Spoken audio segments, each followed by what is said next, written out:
Hey, good morning, City Hill Church. I'm Kumas. And to everyone else that's connected to our online devotion, we welcome you and thank you for connecting with us this morning. We're still in our devotional series, Influence, and today's devotional is entitled, In It Together. You know, the Bible tells us in 1 Corinthians chapter 12, verses 12 to 27, and I'm going to read it. Just as a body, though one, has many parts, but all its many parts form one body, so it is with Christ. For we were all baptized by one Spirit so as to form one body, whether Jews or Gentiles, slave or free, and we were all given the one Spirit to drink. Even so, the body is not made up of one part, but of many. Now, if the foot should say, because I am not a hand, I do not belong to the body, it would not for that reason stop being part of the body. And if the ear should say, because I am not an eye, I do not belong to the body, it would not for that reason stop being part of the body. If the whole body were an eye, where would the sense of hearing be? If the whole body were an ear, where would the sense of smell be? But in fact, God has placed the parts in the body, every one of them just as He wanted them to be. If they were all one part, where would the body be? As it is, there are many parts but one body. The eye cannot say to the hand, I don't need you, and the head cannot say to the feet, I don't need you. On the contrary, those parts of the body that seem to be weaker are indispensable, and the parts that we think are less honorable we treat with special honor, and the parts that are unpresentable are treated with special modesty, while our presentable parts need no special treatment. But God has put the body together, giving greater honor to the parts that lacked it, so that there should be no division in the body, but that its parts should have equal concern for each other. If one part suffers, every part suffers with it. If one part is honored, every part rejoices with it. Now you are the body of Christ, and each one of you is a part of it.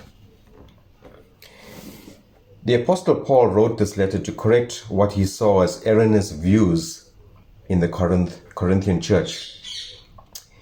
He used the analogy of the human body, which depicts the body of Christ, or the local church as we have come to know it.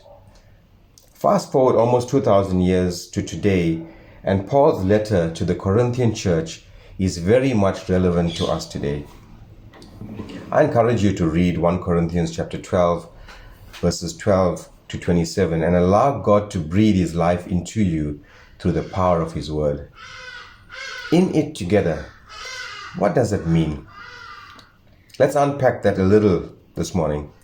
The human body is so intricately designed and fashioned by God Himself.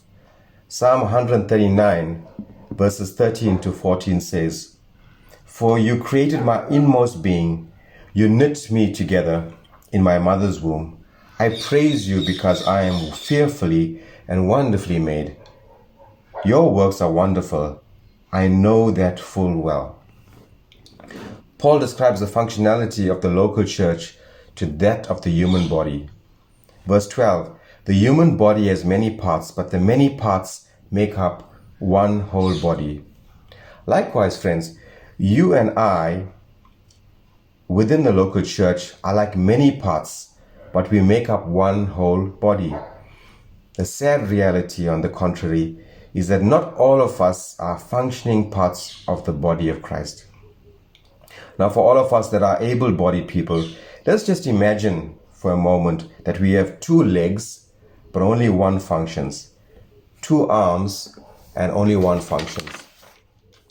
2 eyes, but only one functions. 2 ears, but only one functions. What then happens is that the human body becomes partially dysfunctional. And to my understanding, this dysfunctionality puts strain on the functional parts to double its ability to function. Whilst the human body is an amazing work of creation of God, and its ability to adapt is phenomenal, The body of Christ shouldn't function like that.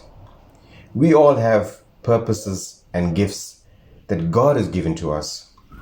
1 Peter 4:10 says, each of you should use whatever gift you have received to serve others as faithful stewards of God's grace in its various forms.